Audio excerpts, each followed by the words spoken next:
Viewers like you make this program possible. Support your local PBS station.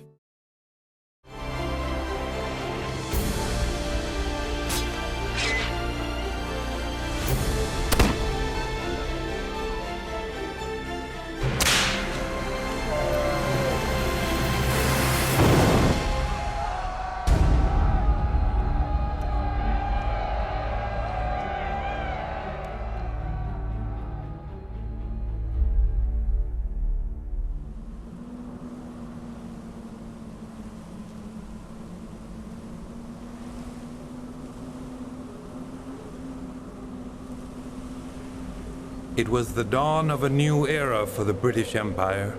For the first time since Spanish conquistadors claimed La Florida 250 years earlier, all of the Atlantic coast of North America was finally under the control of Great Britain. We all know about the 13 British colonies, but at the time of the Revolution, there weren't 13 British colonies, there were 15. Nobody knows that, hardly. Spain had given up La Florida in 1763 in exchange for recovering Cuba from the British. England created East and West Florida as royal colonies, making them the 14th and 15th British colonies in North America that would later become part of the U.S. East Florida stretched from the Atlantic to the Apalachicola River. St. Augustine, now 300 buildings strong, was the capital. West Florida, with the smaller settlement of Pensacola as the capital, reached to the Mississippi. East Florida and West Florida have been completely written out of the narrative. Search 13 British colonies and you will not find numbers 14 and 15. It was a radical changing of the guard. The scrappy melting pot of European, native, and black communities that had eked out a rough frontier life under Spanish rule had evacuated to Mexico and Cuba. And stepping in to govern the colony of East Florida was a British aristocrat, Colonel James Grant, heir apparent of Ballincollig Castle in the Scottish Highlands.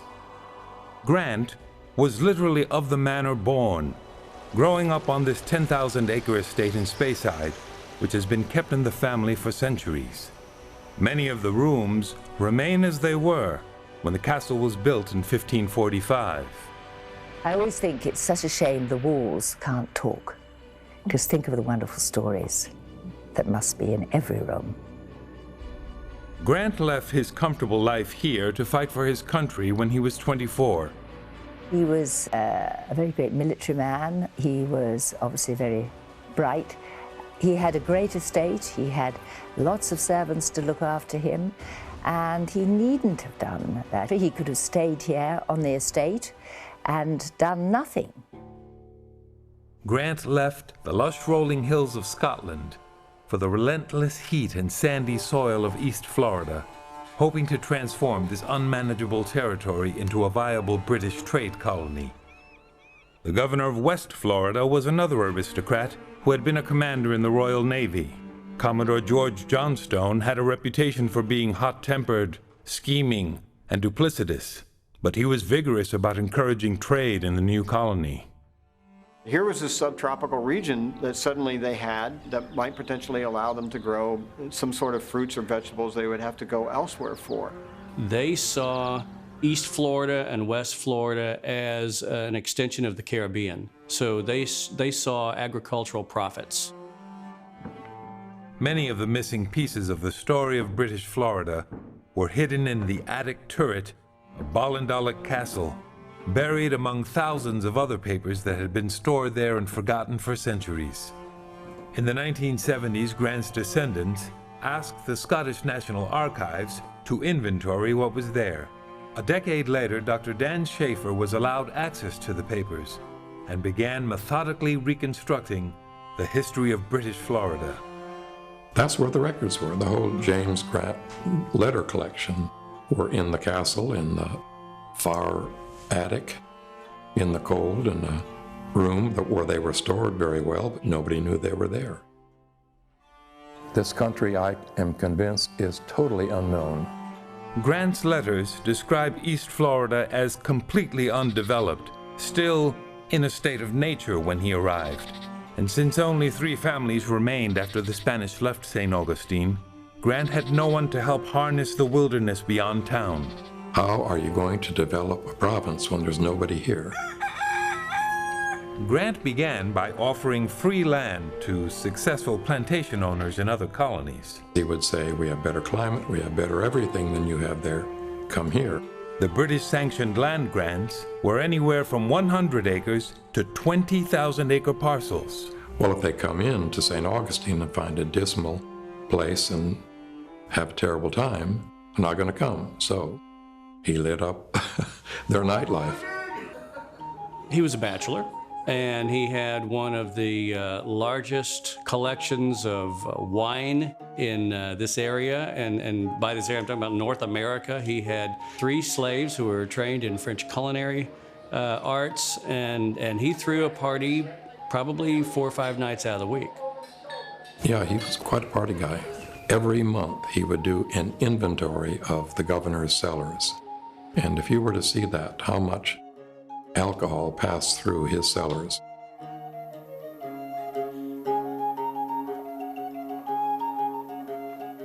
Those inventories, along with Grant's letters, are now housed in the National Registry of Scotland in Edinburgh.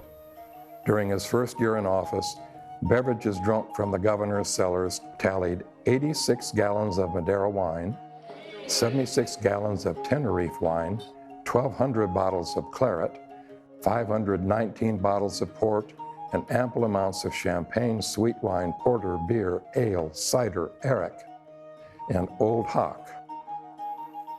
He kept a daily inventory of how he entertained all the soldiers and how long and how late they stayed. 8 bottles of Madeira drunk, Captain Rainsford went home speechless, unusual for that captain. De Bram, the Surveyor General, once again got drunk. Mr. Rosedaughter, poor girl, got half drunk. Mrs. Sharp sung, as did Mrs. Box, neither of them well. Captain Sutherland was hobbled, but he got home sober. West Florida was desperately in need of settlers too, but its governor was not as charismatic as Grant, and the presence of some 28,000 natives living near the Mississippi made Europeans wary of moving there.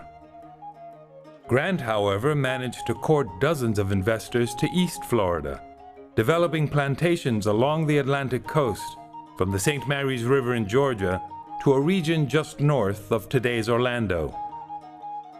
I think you probably find few examples of more successful governors than he was.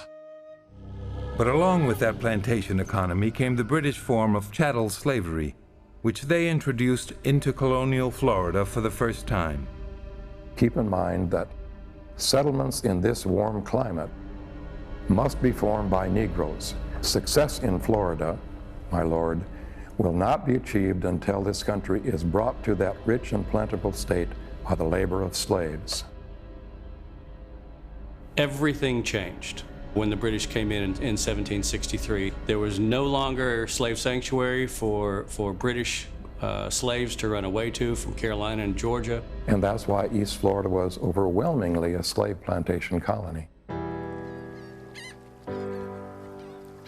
In the meantime, in Cuba, the Spanish free blacks who had left before the British arrived were not faring well. If it's not a tragedy enough that most of them left, within 6 years of their departure, 20% of that group had died in Havana. The Spanish crown is not able to support them with the money or food. Like they said, there's a tremendous loss of life. These are the books of the burials of the people of color at Ceiba Mocha. For several years, Dr. Jane Landers of Vanderbilt University has been tracking the fate of the residents of Fort Mose after they arrived in Cuba. You can track epidemic disease through these burial records and see that so many people are buried on the same day, and sometimes they even tell you of what disease. Landers is working with a team of graduate students to digitize the records. We're trying to get as many of the oldest books preserved as possible. As you can see, especially from that other book we're working on there, they're very fragile, they're old, they're disappearing as we're talking and filming here today. Some of them look like lace. Climate is a problem. It's hot and humid. Bugs are a problem, so you'll see worm pass through the paper. Fires occasionally. Sometimes people don't know what was in those records and they got tossed. At one point, there was no roof on this church, and everything was exposed to the air. They moved the books to the safest place they could, and they've since put back a roof, but all of the damages records, and some of them have not survived. Lander's team has found that disease wasn't the only reason why so many of the refugees from Florida died here. They'd already undergone so many disruptions. They'd been moved, they'd been under attack. And some of it may just be, emotional distress as well, especially for the older people. And those indigenous tribes that had gone to Cuba to avoid being enslaved by the British were also in jeopardy. There were 89 Timucua and Wale Indians who left with the Spanish, and within 6 years, more than half of them had died. So Guanabacoa has an important history also for Florida as the last resting place of many of the Florida Indians. And as for Francisco Menendez, about a year after he and his family arrived in Cuba, the trail goes cold. And I'm trying to track Menendez. I believe you can see when they give up their homestead, because you can see them making payments, and at some point they sort of disappear off of that account book. So far, Landers has been unable to find his grave in any of the church cemeteries in Cuba. We may never know what happened to him. Back in East Florida, illness forced Governor Grant to return to England for medical care. 2 years later, he was elected to Parliament and resigned as governor. A new leader was appointed, Colonel Patrick Tonin, who ran into opposition almost immediately. He was the nastiest person I've ever read a letter from. He hated everybody. He had a chip on his shoulder the size of Ireland. Such a vindictive nature that he had, and so self-serving, I find it really hard to like the man. Tonin drew resistance from several of Grant's friends, including one who publicly insulted Tonin's wife. He announced, "I will not allow my wife and daughters to interact with Mrs. Tonin. I knew her in Scotland and she was a whore." So the gauntlet was thrown immediately, and Tonin never forgot, he never forgave. Several clashed with Tonin over the issue of governance. The colonists believed they had the same rights as they had had in Britain, such as electing representatives to a colonial House of Assembly. Tonin viewed such demands as disloyalty to the crown. Former Governor Grant wrote letters back to Florida, assuring his friends that his successor would soon win them over. But he didn't.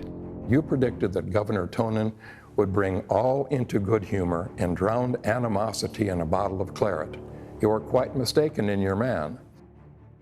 I went to one of his first parties, and he served bad food on a dirty tablecloth, and then continues with that in all the comfort of a dirty whore. Tonin lost even more ground when he began to mistreat the 3 domestic slaves he had promised to purchase from Grant. Do you understand me? Alexander, who Governor Grant had trained to be a prize baker for all these great affairs dinners that he was having, was punished by putting an iron mask around his head that padlocked in the back. Alexander stopped me in the street.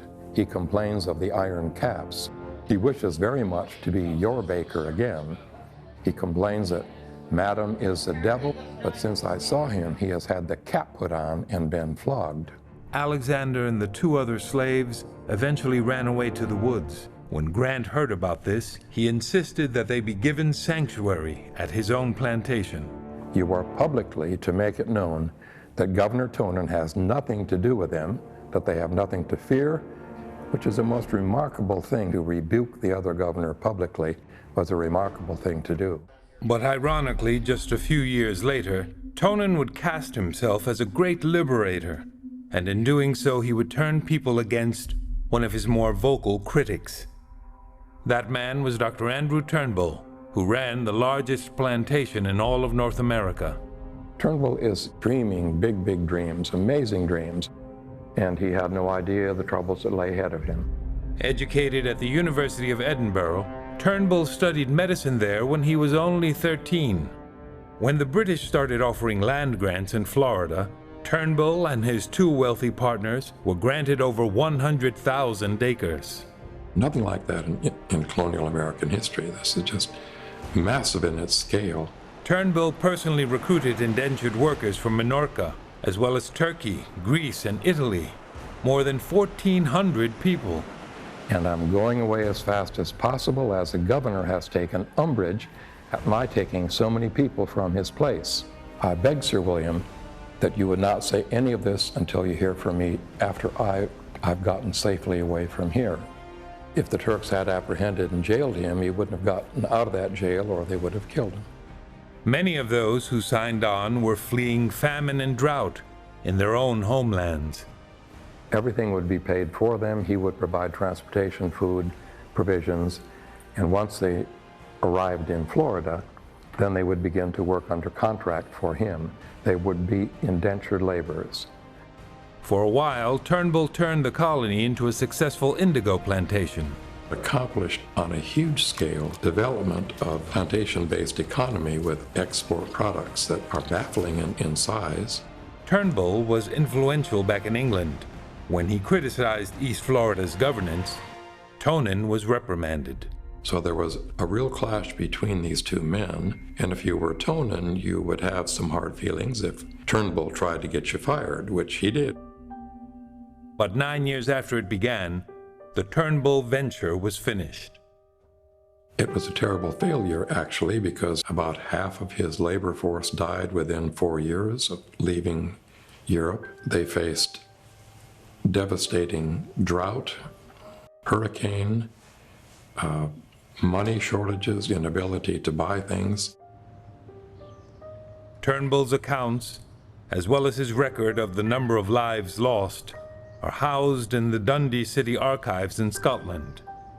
And it's one of the saddest of all the documents that you find in this entire archive at the Dundee collection. Males, 406 left alive. Females, 296 left alive. Within 2 years after Turnbull had brought more than 1,400 people over from the Mediterranean, half had died. The desperation of his workers grew worse when Turnbull returned to England on business and left his overseers in charge.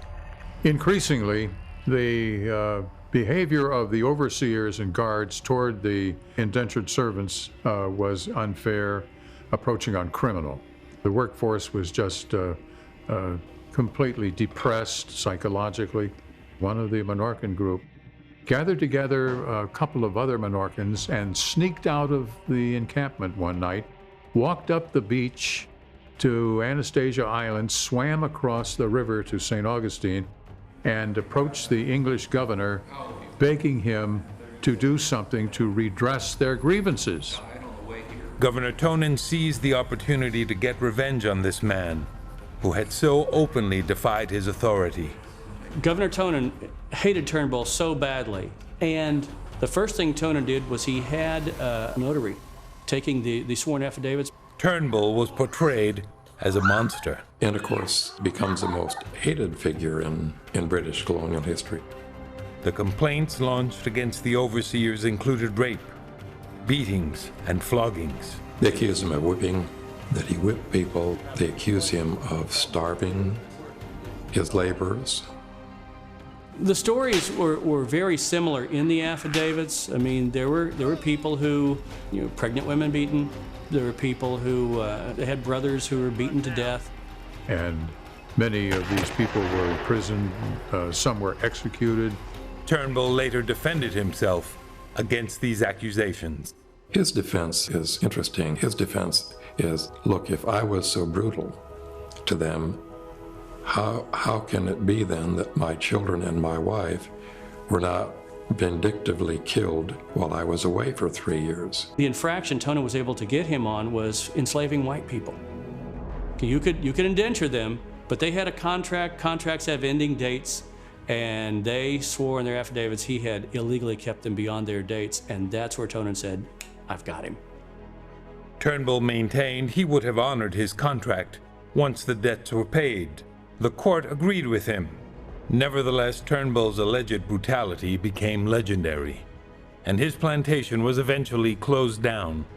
Governor Tonin, very vindictive man, and at the end he had Turnbull thrown in jail. He came out on bail and left the province as a result. But surely each person is guilty of arrogance and haughty, vindictive behavior, it seems to me. Despite how Tonin had treated his own African slaves, he now set himself up as a great liberator by freeing Turnbull's indentured servants.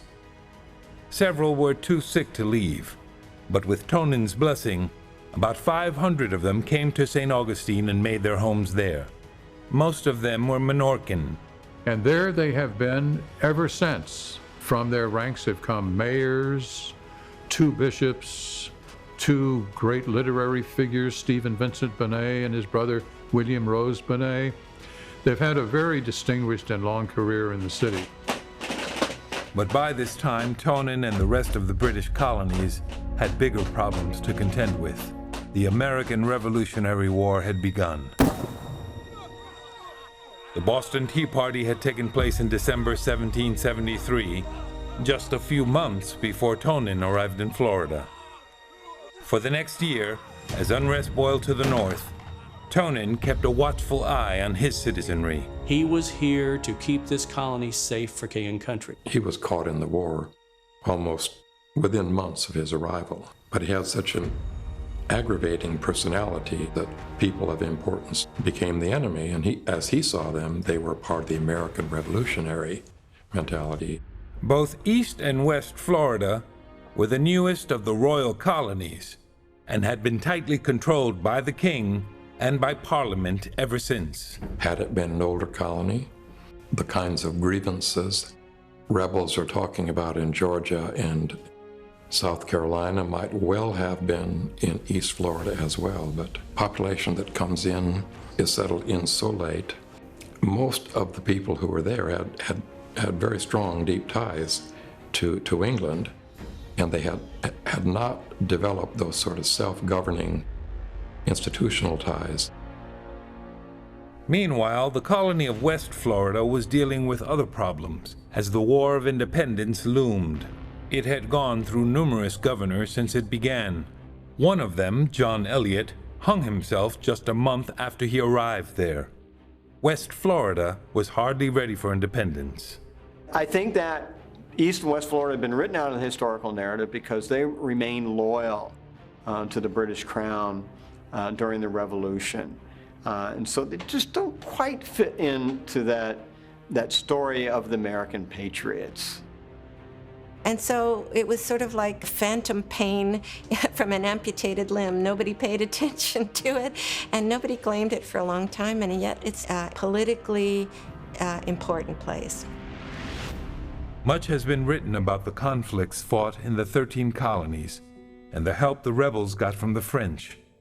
But little is known about the pivotal role that battles along the Mississippi and Gulf Coast played in turning the tide of the Revolutionary War, or the vital part Spain had in supporting the American cause.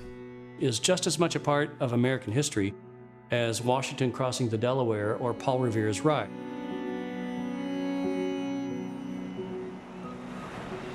As iconic as the steeple of the Old North Church, this unfinished tower on the cathedral in Malaga, Spain, stands in silent tribute to the part it played in the American fight for freedom. Because the money the Malaga Town Council was to use to finish this tower was sent instead to help fund the American War of Independence. During the Revolution, Spain secretly funneled money to the Americans through this man, Bernardo de Galvez, a native of Malaga who was the governor of Spanish-held Louisiana. Donations came from all over Spain. The cathedral's tower remains unfinished to this day as a lasting tribute to that effort. It's a great story. Even on the level of the common man and the common woman, you're seeing support for what's going on. By 1777, Galvez had sent an estimated $70,000 worth of medicine, weapons, and ammunition to the American rebels. But in 1779, when Spain declared war on Great Britain, Galvez was free to openly defend the American cause. He gathered recruits from Mexico, free blacks from Cuba, Native Americans, Spanish soldiers, Germans, and Acadian French. Galvez had a huge army, huge, and it was one that was multicultural in its makeup, multi-ethnic. And this fleet, full of black sailors and militiamen who helped win the independence of the United States of America. Not memorialized usually, except we find them in the Spanish records. By 1780, the British had taken Charleston and blockaded the port cities along the East Coast. The British war effort in the War of Independence is entirely based on the sea. And eventually they capture key port cities, basically to control the economic life of the colonies. There's no way of getting those goods that you're producing out into the world trade system. So what the British are saying, we hold Charleston. If you want to trade, you trade through us. Galvez knew the Mississippi was a vital route that circumvented the British blockade. He led attacks on the British forts along the Gulf, taking Baton Rouge, Natchez, and Mobile. But Pensacola was the most formidable British bastion on the coast. Washington makes a statement that much depends on what happens in Pensacola, that he is placing great value on what is happening with Galvez's efforts as he moves toward Pensacola. On his way there, Galvez lost more than half of his troops to a hurricane. Then several of his officers refused to cross a shallow channel to get to shore. He stood up in the prow of his ship and stated, "I alone will take Pensacola." The rest of the ships followed after this display of courage, and the siege of Pensacola began. The Battle of Pensacola lasted 2 months, one of the longest conflicts in the American Revolution. And in taking Pensacola, this was the big prize. He effectively shut down anything that could have happened from the British front along the Gulf Coast up the Mississippi. He's brilliant. The siege of Pensacola was a decisive battle, as it made it impossible for the British to attack from the rear any of the 13 colonies. I think had there not been the protection from the rear, that Washington would have had a much harder uphill climb in what he was doing on the Atlantic seaboard. So yes, I think that this was a pivotal event in the American fight for independence. The importance of that battle has not been fully acknowledged in textbooks. The siege not only kept the British occupied on a second front, but also affected the number of troops and ships the British sent just 2 months later to Yorktown, the final battle in the War of Independence. And after the loss of Yorktown, the British recognized there's no way back from this. We have enough power to defend the West Indies, the Sugar Islands, the Caribbean trade, or to carry the war on in America. And it's a no-brainer. Back at that time, sugar was the oil of the day. Sugar afforded empire. So the British West Indies were the most crucial lands in the British Empire at this time. So the number one priority of the British Empire during the American Revolution was not to allow the revolution to distract them to the point that they could lose an island down in the Caribbean to the French or the Spanish. So they're starting to move those people into positions outside West Florida, outside the 13 colonies, so they can hold what they still have. East Florida became the haven for thousands of Loyalists leaving the colonies. East Florida is designated as a haven for refugees from Charleston, from anywhere in the American South. And 13,000 to 14,000 refugees pour in. They migrated all over the province, settling onto estates that had not yet been developed. History books have largely ignored those thousands of Loyalist families, forced to leave their homes at the end of the war. But the recent discovery of a shipwreck off the coast of St. Augustine paints a very human picture of what those men, women, and children experienced.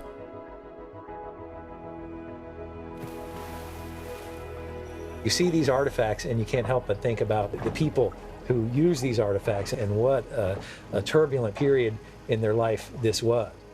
Chuck Mead is director of the Lighthouse Archaeological Maritime Program, also known as LAMP. Mead and his team believe this wreck was transporting loyalists from the fallen 13 colonies. Remember, these people were living through just perilous times. A war was raging around them. They were about to lose their country. They had fought for king and country, and now all of a sudden they have to gather their families up. What happened to these people on their way to the one last colony that was still loyal to England? The story is also just unfolding right beneath us on the seafloor as we pick it apart piece by piece.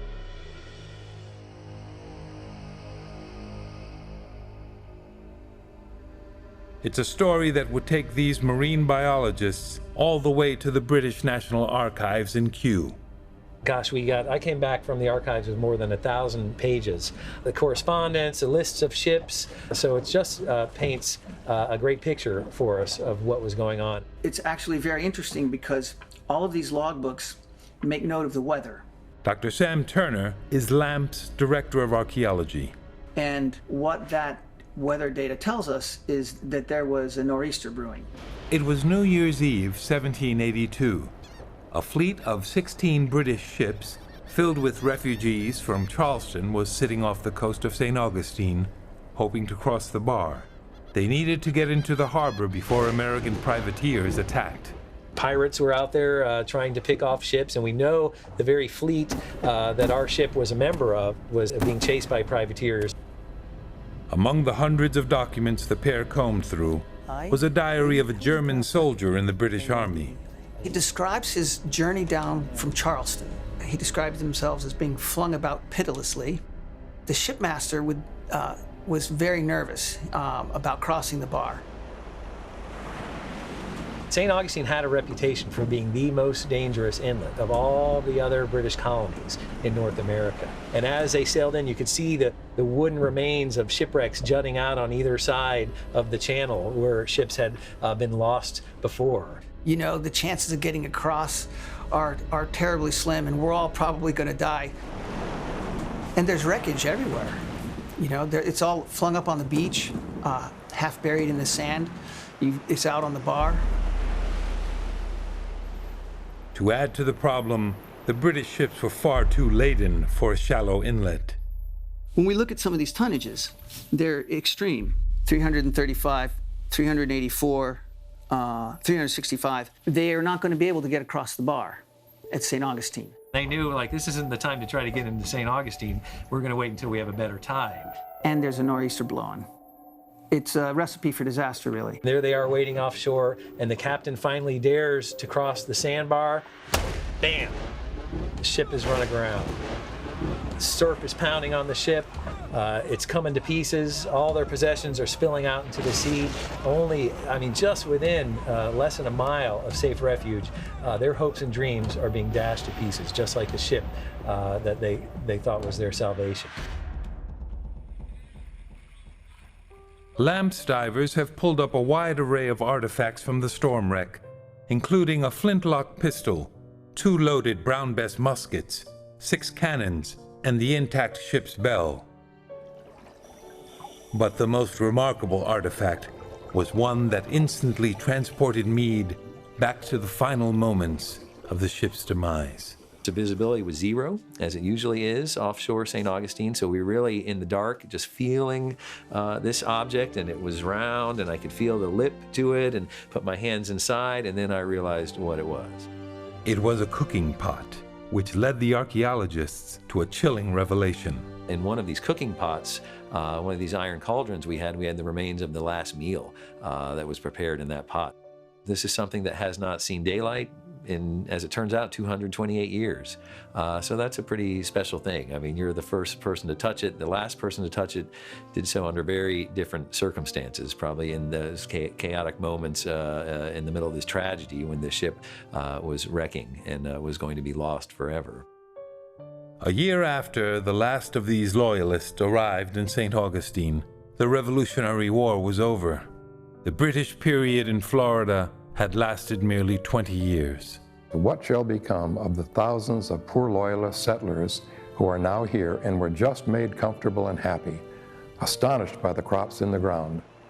In the short time the English had been there, the Loyalists had turned a barren land into a viable trade area, but they were about to lose it all.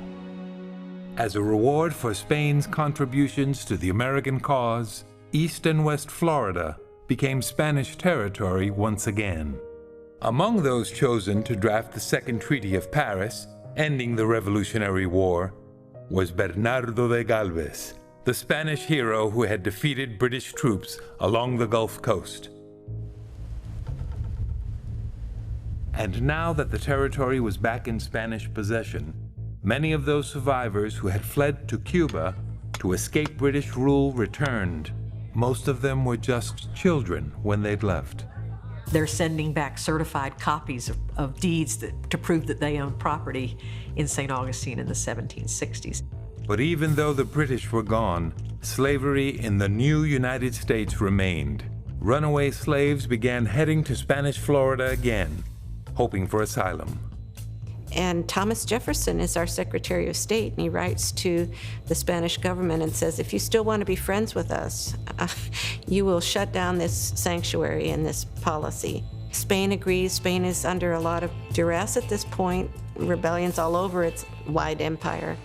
So in 1790, Spain reversed its century-old edict offering sanctuary for runaway slaves. They have to post announcements everywhere that no longer will we receive and free runaway slaves. The royal policy was now officially closed, thanks to Thomas Jefferson. But that didn't stop the animosity between Spanish-owned Florida and its American neighbors to the north. Slaves still ran south, but this time they sought refuge with Seminole Indians in the backwoods of Spanish Florida. The reason that the people became known as Black Seminoles was because they were allies. South Georgia plantation owners later claimed over $5 million worth of slave property was lost during this time. They sent bounty hunters to get them back.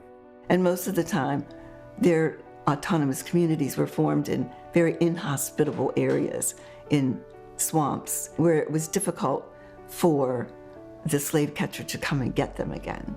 Adding to the tensions with the United States, the Spanish began offering inducements to move to its colonies. No taxes, fair amount of land. Originally, they wanted people to convert to Catholicism. That was a stopping point for many people that were Protestant by faith. But they dropped that provision. They said, no, all you have to do is you have to take an oath of loyalty to the king, the Spanish king. For those who doubted the United States would succeed, it was an attractive offer, particularly for British loyalists who had lost their land during the war. Their business was commerce, their business was planting, and they wanted land again.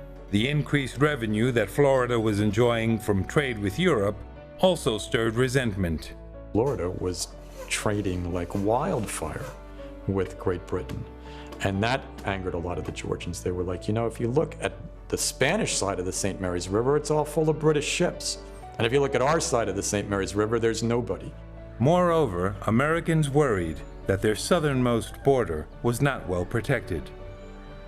That St. Mary's River that divides Georgia and Florida today, that was an international border at the time. You were in one country on one side, a different country on the other side. In the late 1700s and 1800s, you couldn't stop people from coming in and out of Florida or Georgia. And sometimes they were coming to seek revenge on someone they had a long-standing grudge against. So that whole area was almost like a no man's land. Georgians raided and Floridians raided back. It was a time of complete lawlessness. I think Florida was always the Wild, Wild West. I think we could have taught the West how to be the Wild, Wild West. And the beginning of the 19th century brought more trouble. In 1800, Spain lost Louisiana, which bordered the Florida colonies to the west. It remained a French colony until Louisiana was purchased by the United States 3 years later. On the world stage, the Battle of Trafalgar destroyed much of Spain's navy. The Napoleonic Wars took a devastating toll, throwing the country into an era of turbulence. Spain could not send much aid to its colonies. The volatile tensions between the U.S. and Spanish Florida came to a head just before the War of 1812. As America was preparing to declare war over trade restrictions, they feared that the British, now allies with Spain, would stage troops in St. Augustine. So we need to seize these Spanish port towns now before we have the British Navy sailing into them. Many Americans felt it was time to seize the territory for the United States. Former Georgia Governor George Matthews created a private army and headed to Florida. He called his troops the Patriots. In March 1812, this force of more than 200 men seized the East Florida port of Fernandina on Amelia Island. This insurgent group moves in, and the very next day, they raise the American flag and they ask the American Army and the American Marines to come take control of the town, which they do. It was known as the Patriot War, and it's one of the most overlooked events in early 19th century history. With Fernandina secured, the Patriots headed south to capture St. Augustine. So by April, there's actually an American force just north of town, up where Fort Most used to be. And when they get there, the Madison government retracts publicly any support for what they're doing. News of the Patriots' move against Spanish Florida took the Madison administration by surprise. Military preparations for war had been focused on the northern border with Canada, not the southern one. President Madison did not want to provoke Spain. He refused to publicly support the seizure. But the U.S. government does not make a move to pull the troops out. The American troops were told to hold their position, avoid a confrontation, and defend if attacked. Inside the Castillo, Governor Sebastián Quindelán gave similar orders.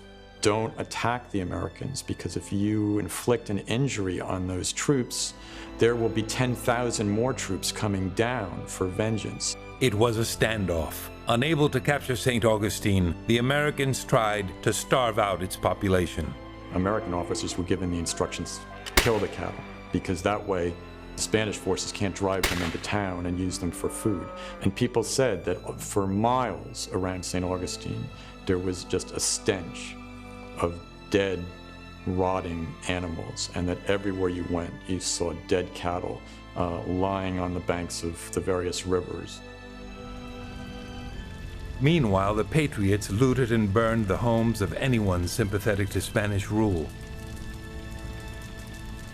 And so the destruction all around this area was just unbelievable. Incensed by the destruction throughout the area, the Seminoles and Black Seminoles took up arms. They stormed the plantations occupied by the Georgia Patriots and destroyed them, liberating hundreds of plantation slaves, who then joined their ranks. But the people of St. Augustine were barely holding on. The governor is actually counting down the days to when he will have no more food and no real chance of survival. And ironically, what breaks that is a very small contingent of men from St. Augustine, all free blacks. It was a militia of about 60 free blacks, led by a 6-foot carpenter and former slave known as Big Prince Whitten. Prince Whitten was a slave and who became kind of a war hero. He was the leader of the Free Black Militia in the later period. He and his family had escaped from St. Mary's, Georgia, 4 times before they successfully made it to Florida. They had been granted freedom just 2 years before the Spanish stopped giving sanctuary to runaway slaves. But this family takes on a very important role, including beating the U.S. Marines in a covert operation. It's the black militia that goes out on a raiding party, realizes that the American troops are almost in the same shape. They're hungry too, because they're not getting a lot of supplies down from Georgia. The black militia, along with a band of Seminoles, lay in wait at a place called 12 Mile Swamp. When American troops set out a convoy to get supplies, Whitten and his men ambushed them and pinned them down seized the wagons and forced them basically either to turn back or to flee for safety to the St. Johns River.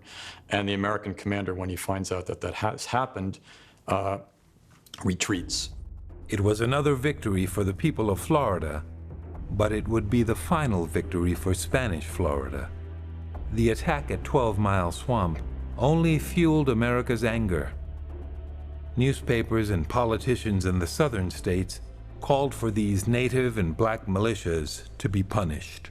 They could not have blacks with guns and giving hope to people on the plantations that they too could join them and get their freedom. After Seminoles ambushed another American supply convoy a few years later, General Andrew Jackson led a retaliatory attack known as the First Seminole War. It was 1818. Meanwhile, the entire Spanish Empire had been collapsing. Major colonies were declaring independence and breaking away from Spain. So you have, during the Second Spanish period, the complete and utter collapse of the Spanish New World Empire. Argentina has gone its way. Peru has gone its own way. Mexico gains its independence. No longer a dominant European power, Spain could not keep its territory from constant conflict. Secretary of State John Quincy Adams demanded that Spain either control its Florida colonies and their defiance on the issue of slavery, or cede the territory to the United States. All the trouble that came from the War of 1812 destabilized the area so much. I think it made the acquisition of Florida, the transfer of Florida to the United States, I think it made it inevitable. In February 1821, the Adams-Onis Treaty made Florida a territory of the United States. When the Spanish gave up Florida in 1821, almost immediately the Americans begin to turn to the problem of Indians and how to get them out. The 1820s is a period of extreme racism against American Indians in the South. The native population that had thrived in the region for 12,000 years before the Europeans arrived was now nearly extinct. A small remaining group of Appalachians migrated to Louisiana. The Yamasees, who had long been believed to be extinct, had scattered throughout Florida and South Carolina to survive. To be Indian in Florida was dangerous, so they would hide themselves. We went back to our traditional ways of hiding our women and children because we saw that they valued the women and children. So that's where the swamp became our friends, but it kept us alive and it kept us here today. And we'll see moments in the 19th century as white Americans are trying to make all Indians extinct, that they begin to say, you know, we see here the last of the Yamasees. So it leads to this notion that they are gone, that they have become conquered, right? But they didn't. So we became known as the hidden people because that's what we did. We hid mostly amongst other tribes. A lot of us have been identified as Cherokee. Some of us identified as Seminoles. Andrew Jackson was appointed governor of the territory. The U.S. began efforts to relocate the Seminole Indians, eventually to present-day Oklahoma, where other southeastern tribes had already gone. They are removed through deception, through force, into Oklahoma, and then several hundred, probably 250 or 300 Seminoles will not go, and they will hide out in the Everglades, and they will stay there until the early 20th century, sort of withdrawn from American society because they distrust them so much, and they will create their own communities in the Everglades. And as for the hundreds of escaped slaves known as the Black Seminoles, most of them fled to the Bahamas. Prince Whitten leads the next exodus in 1821 when the United States is going to take Florida, and he leads his community into exile. Because the United States brought their form of slavery and ideas about black people right down into Florida. For the second time, the once thriving free black and native communities of Spanish Florida disappeared from the landscape and from American history.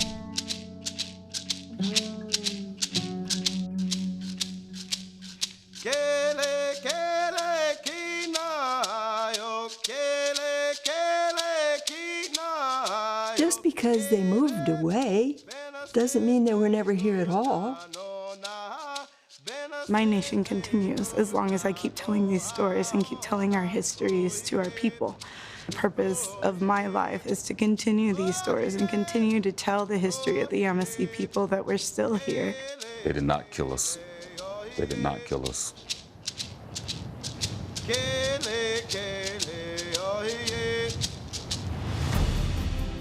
It will take until the year 2055 before the American flag will have flown over the first permanent settlement in the United States, as long as the Spanish flag flew over it. We, as Americans, kind of inherited the English version of this story, and so we didn't really get the full story.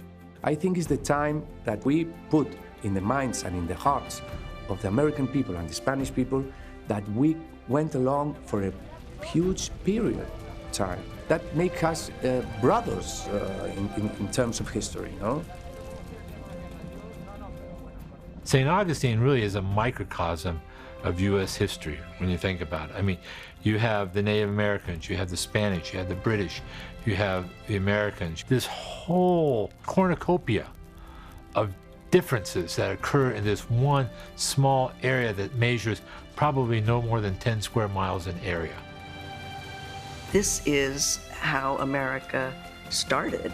I think that if we could project St. Augustine as an example of what the United States started as, then I think that would create a whole different atmosphere in this country. We're looking at questions of race, religion, diversity. I think it's very important to recognize that at a certain period of time in American history, there was a place where different groups came together and were able to live with each other despite or because of their incredible diversity. It wasn't always easy and peaceful, but multiculturalism has been part of the U.S. for a long time. Will school kids in Boston and Virginia learn about the Spanish who were here before the other founding fathers we know of? I don't know. That remains to be seen. I would like the rest of the United States to accept it as part of the history, as part of the credible, believable history, that it belongs in the history. It's not an anomaly, like, oh, that's Spanish. At the very base of it, it's a pretty good story. You know, it has all these great implications for, wow, this is a history that we've forgotten or underappreciated, but man, at the foundation of it, it's just a great story. It's good to have a narrative of persistence. You know, we will survive. We will be strong. We will have problems. We may even have our towns burned down from time to time, but we will rebuild and we will carry on. That's a powerful story for any country to have. It's a powerful narrative.